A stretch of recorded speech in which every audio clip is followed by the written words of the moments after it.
घनानंद के प्रेम चित्रण को अगर आप ध्यान से देखेंगे तो इस बात की बड़ी चर्चा होती है कि घनानंद स्वच्छंद प्रेमी कवि हैं और स्वच्छंद प्रेमी कवि होने के नाते उनका जो प्रेम है वो लौकिक है, सांसारिक रूप से है। इस बात को अधिकांश विद्वानों ने स्वीकार किया है।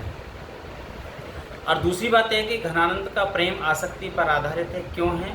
क्योंकि उनकी जो प्रेमिका सुजान है वो इतनी रूपवती है और गुणवान है कि कोई भी व्यक्ति उसके ऊपर रीझे बिना नहीं रह सकता। उसकी आँख, उसका यौवन, उसका रूप, रंग, चलना, देखना, सारी चीज़ें घनानंद में हैं जो एक नायिका में होनी चाहिए।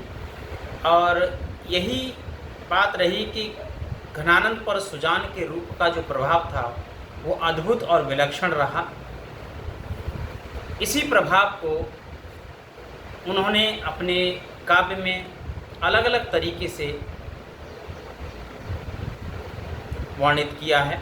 उनके यौवन के नशे से छकी हुई मस्त चितवन की छाप आप देखेंगे तो अलग दिखाई देती है और घनानंद उसके अनुराग को पहचान लेते हैं। सो ऐसी रूपवती सुजान को अपने पास पाते हैं और कहते हैं कि उसके अंग अंग से जो सौंदर्य है वो उसका जो रसास्वादन करते हुए बताते हैं कि किस प्रकार का सौंदर्य है उसका।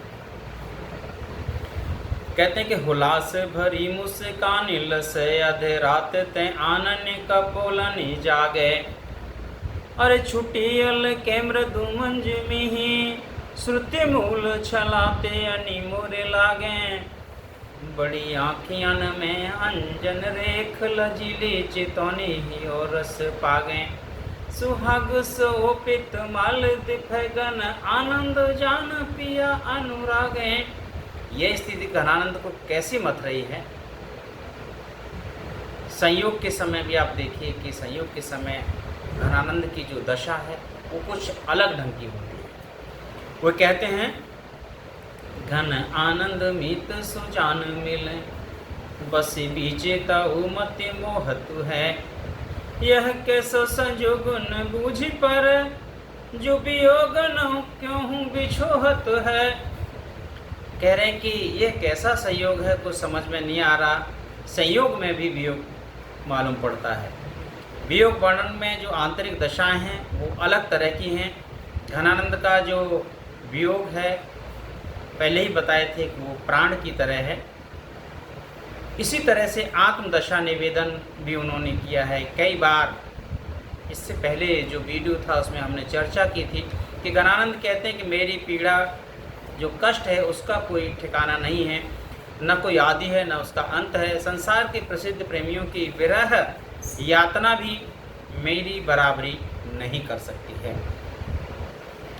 और रीछ और आसक्ति दोनों के कारण वो व्याकुल कर देने वाली जो दशा है वो है घनानंद की, जो वियोग वर्णन में आपसे मैंने चर्चा की थी। और आँखें तो सर्वाधिक प्रभावित करने वाली हैं। व्यथित दशा के नाना प्रकार के चित्र आप पाएंगे घनानंद के काव्य में। अरे घेरे घबरानी उबरानी ही रहते घन आनंद आरते राति साधने भरते हैं, हर जीवन आधार जान रूप के आधार बेने व्याकुल विकाल भरी खरी सुजरते हैं। ये देखा आपने। जहाँ तक मन प्राण की स्थिति का प्रश्न है आप देखेंगे कि उसको भी घनानंद ने बताया कि इसका भी मैं वर्णन करने में सक्षम नहीं हूँ। कहते हैं कि जाति पर नीह जाने तुम्हें लकी ताहे कहा कछु आहे खग्यो है, और साचन ही पर पचिए घने आनंद हेत पगो के धो प्रेत लगयो है, और हेत पगो के धो प्रेत लगयो है। स्मृति जनित वेदना भी कि जब उन्हें बार बार वो चीज़ याद आती है हृदय में तो उसकी जो टीस है, उसकी जो कसक है वो देखिए चौगुनी बढ़ जाती है। तब तो छवि पीवत जीवत है, अब सोचन लोचन जात जरे ही पाऊँ के तोष सुप्राण पले बिल लाए सोयो दुख दोष भरे, गने आनंद प्यारे सुजान बिना सभी सुख साज समार समाज टरे। तब हार पहाड़ से लागत है, अब आने पहाड़ के बीच पड़े। विषम प्रेम में बताया है कि कही जाए कि एक को होता है और दूसरे को नहीं होता, तो इस प्रकार का जो प्रेम है वो विषम की स्थिति में आता है। घनानंद की जो सुजान है वो उदासीन है, उसको कोई फर्क नहीं है। इसलिए उन्होंने कहा है कि जान उजियारे गुण भारे, अंत मोही प्यारे, अब है अमोही बैठे पीछे पहचान दे। अरे अब ही अमोठी बैठे पीछे पहचान दे। इसी तरह से घनानंद ने अपनी मनोदशा का एक जगह और बताया है।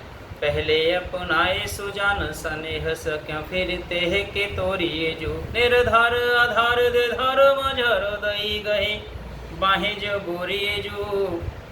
मनोदशा का भी चित्रण घनानंद ने किया है अपने यहाँ। तरह तरह की मनोदशाएं हैं, जिसमें आप बात करते हैं कि उन्होंने